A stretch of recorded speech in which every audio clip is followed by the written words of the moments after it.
As you know, your words define you. And when it comes to business, your words become more important. A good business email can help you get promoted, have more clients, or build more connections. On the other hand, if it's not, it will unfortunately lead you to the opposite direction. This is simply because your business email reveals your attitude and persona. Hello everybody, this is Khalid Al-Maghrabi, an English language instructor, teaching English for more than 15 years. In this video, you are going to have a quick look into 8 tips and etiquettes of writing business email, which everyone should know. So let's get started. BCC, more secure and private. As you know, the two fields is where to enter the mail recipient's email addresses. The CC field, or carbon copy, is used if you want to send a copy of your email to some other recipients only for their information or as a reference, and they are not expected to take any action on the email. The BCC, or blind carbon copy, is like the CC, but as the name indicates, the addresses here are hidden from all recipients. If you are sending an email to a large number of recipients for marketing or for any other purpose, put your mailing list in the BCC field, not on the to or in the CC. This is because people don't like their email addresses to be distributed to people they don't know. And if one recipient uses the reply to all feature, the reply will be sent to each and everyone in the to or CC field, which of course can be something very annoying to them. So we can say the BCC field works as anti-spam precaution. The BCC field can also work as antivirus precaution. If one recipient has an infected computer, the people in the to or CC fields are more likely to receive a virus, as viruses can extract the email addresses from the to and CC and cannot see the BCC list.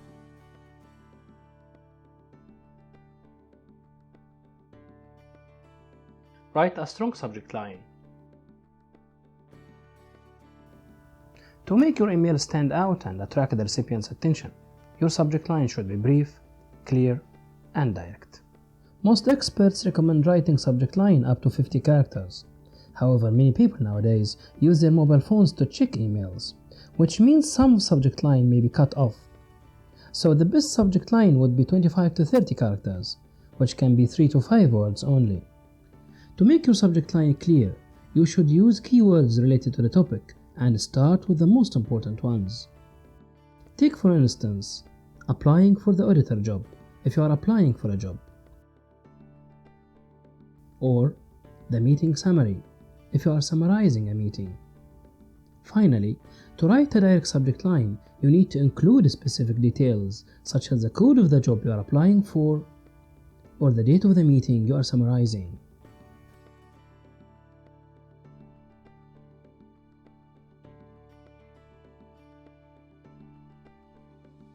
Create the right tone. Your tone should reflect your goal and the existing relationship with the recipient. If he or she is your colleague with a long work relationship, a friendly writing style will be acceptable. But if he or she is your manager, supervisor, or a client, your tone should be more formal, yet simple. Have a look at the following email. Can you guess the type of the relationship between the people here? Hi Sammy, I hope everything is okay. I have just finished designing the catalog cover you asked me to do. It's attached. Let me know if you need anything else.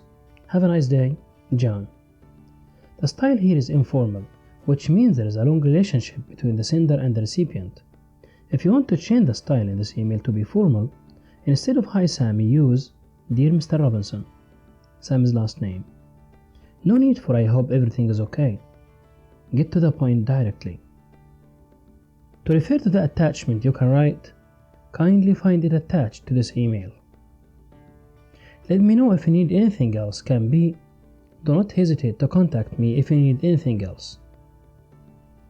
Finally, use a different closing like yours sincerely and the sender's full name.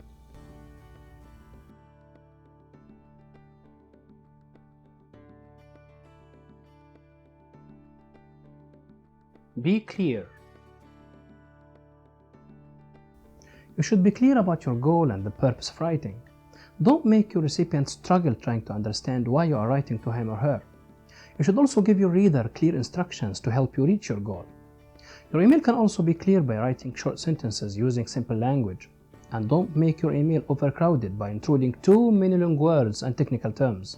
And if you are writing complex and compound sentences, be sure they are easy to understand. Take as an example the following email, in which Selma is replying to a recruiter who asked her in a previous email to confirm accepting a job offer. I want you to find if Selma replied with a clear answer to the recruiter's question or not. Dear Mr. Williams, thank you for your email and for considering me for the job. Actually, joining your company is an honor to me, and the job offer you sent to me is so good. Best wishes. Sure, this is not a clear confirmation of accepting the job offer. The recruiter didn't ask Selma to give her opinion about the company or to evaluate the job offer. She was asked to accept or refuse it clearly, which she didn't do. To clarify her purpose of writing, Selma can write, concerning the job offer you sent to me, I would like to inform you that I accept it. And to give the recruiter clear instructions about what to do in the next step, she can write, please proceed with the recruiting process.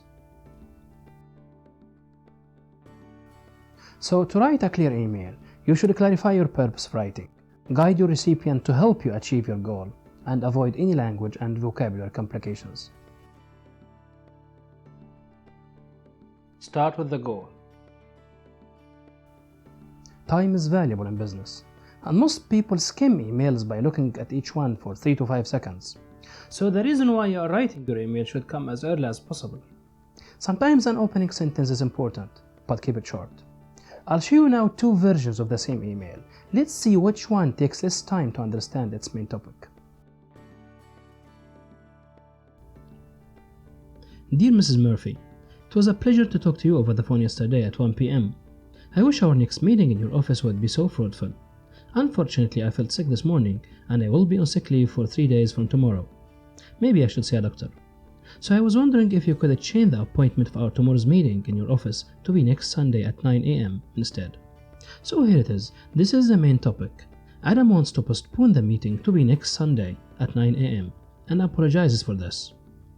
Now let's look at the second version to see if we can find the main reason faster. Dear Mrs. Murphy, it was a pleasure to talk to you over the phone yesterday at 1 p.m. I was wondering if you could change the appointment of our tomorrow's meeting in your office to be next Sunday at 9 a.m. instead. So here it is. This is the main purpose of writing this email. And the rest is blah blah blah blah, sick leave, a doctor, apology. So the rest is not important. As you can see, the main topic is mentioned here so early, immediately after the opening sentence. However, to understand that in the first version, we need to read almost the whole email. So don't forget to start with your goal in your next email.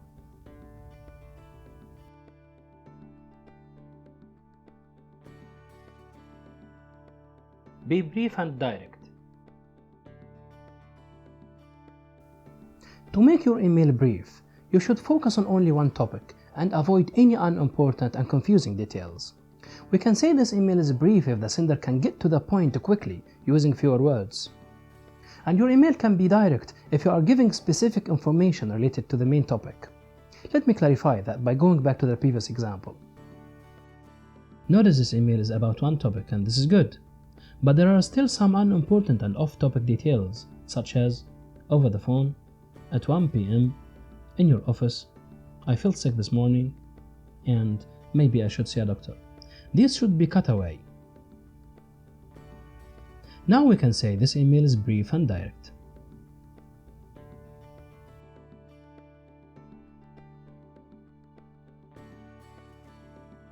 Be polite and positive. Let's say you are writing about a difficult subject like a complaint or a delay in your pay. My first advice is don't write while you are angry. Secondly, assume that your correspondent may have some real problems, so suggest solutions. Let's have a look at the following email to see what's wrong with it. Sales Department. We bought a photocopier from you, order number 23548, and you said it would arrive in 4 days. Now it's a week and nothing arrived. Is this how you deal with your customers? This means you were lying when you said 4 days. We give you 1 more day.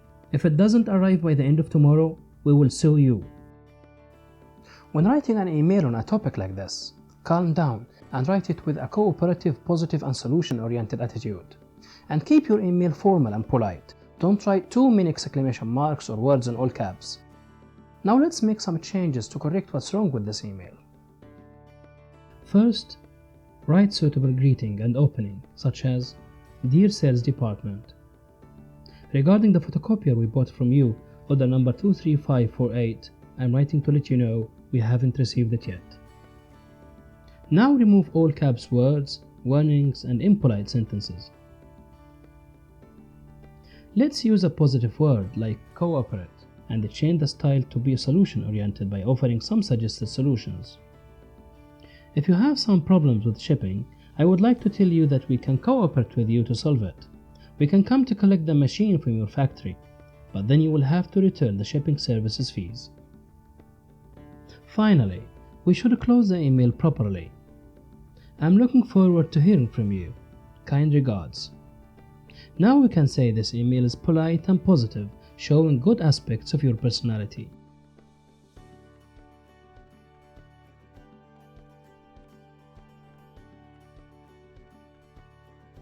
Check before you send. It's very important to proofread your email before you hit send. You should check it for any grammar, spelling, or punctuation slips. These errors can be tolerated in informal emails, but not in business. One last word I should say. Your business email is considered a part of the image you want to create about yourself. So be sure about what you are conveying to your business partners or to your clients about your attitude and persona. This is the end of my video. See you soon. Bye bye for now.